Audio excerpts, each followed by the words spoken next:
Saya berpikir monumen yang terhebat dalam suatu pemerintahan adalah kalau dia bisa meninggalkan suatu sistem begini.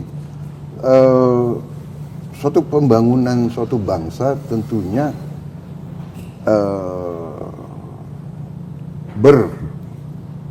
bertahap dan memiliki dimensi yang banyak. Kalau Anda benar, saya merasa bahwa harus fundamental, jadi harus dasar dulu. Back to basic. Ya, dasar. Basic kan artinya dasar. Yeah. Ya. Sama dengan kita bangun suatu gedung, landasannya, fondasinya harus kuat. Jadi saya merasakan dari kecil bahwa masalah pangan itu sangat fundamental. Kalau kita lihat pemerintah itu jatuh dan bangun, kuncinya itu adalah masalah pangan. Bisa nggak menjamin pangan untuk rakyatnya? Saya kira demikian sebetulnya. Dan setelah saya berkembang, ya saya jadi dewasa, saya mengalami, saya baca dan saya alami, ternyata bahwa ideologi apapun yang kita hanut, agama apapun yang kita hanut, saya kira setiap warga, setiap anggota suatu masyarakat yang diberi peran sebagai pemimpin, ya, apapun agamanya, apapun sukunya, apapun ideologinya, yang pertama adalah kebaikan, keselamatan daripada rakyatnya.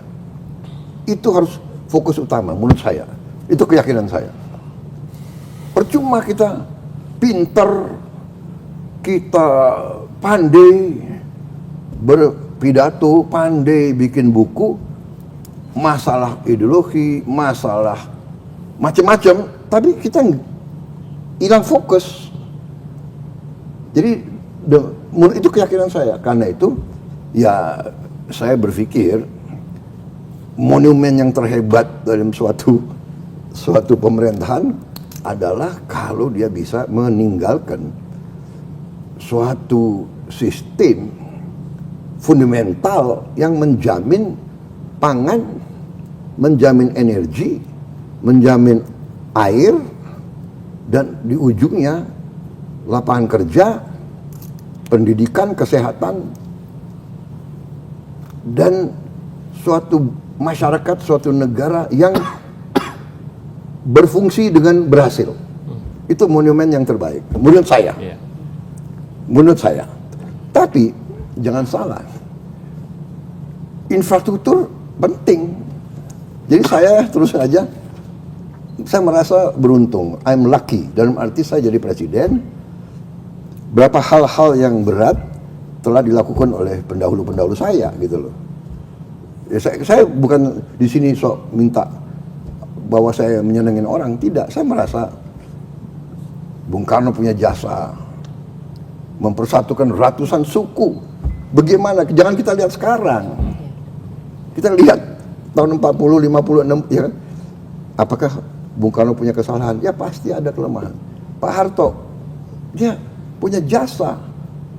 Bagaimanapun kita swasembada pangan pertama, dia membangun Bimas, Inmas, membangun Bulog, membangun macam-macam lah kredit usaha rakyat yang microfinancing. Yang pertama Pak Harto itu, BRI. Yunus dari Bangladesh dapat Nobel Prize. Yunus belajar ke Indonesia, ya kan? Kalau tidak salah dulu kreditnya namanya Candak Kulak, ya kan?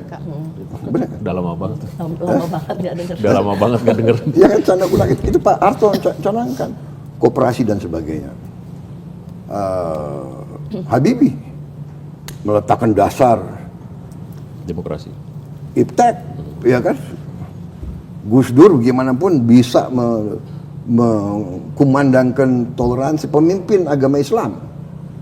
Tapi yang berani membela kaum minoritas sampai dengan dia taruh anggotanya menjaga gereja, vihara, pura.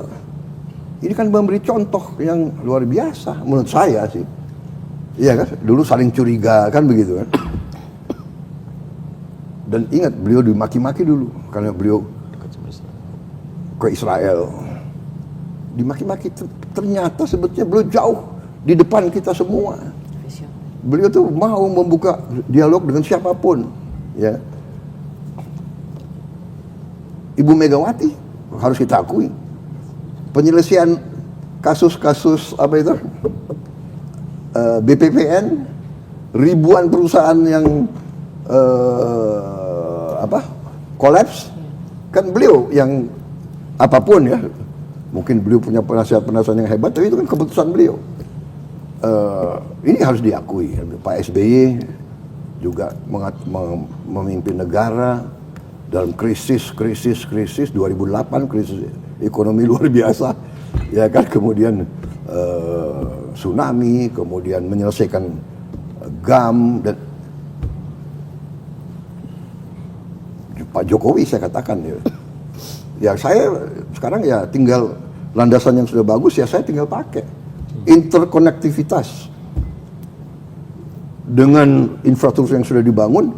Sekarang mudah, sekarang coba jujur aja, dari Jogja ke Jakarta lewat darat, ya kan, bandingkan sama sekian puluh tahun yang lalu. Sekarang kita lihat mudik kenapa lancar, jalan tol banyak, ya kan, alhamdulillah. Mudik tahun ini pun saya juga merasa bahagia, saya dapat laporan kecelakaan mudik tahun ini berkurang 30% daripada tahun yang lalu. Nah, ini juga karena kerja keras banyak orang ya. Jadi saudara-saudara, banyak orang libur, THR, menteri-menteri saya nggak libur itu. Mereka sampai malam monitor ada kemacetan di mana, ada jembatan yang ya itulah, tapi itulah namanya kebanggaan ya, kalau kita bisa bermanfaat, bekerja untuk rakyat kita, itu kehormatan.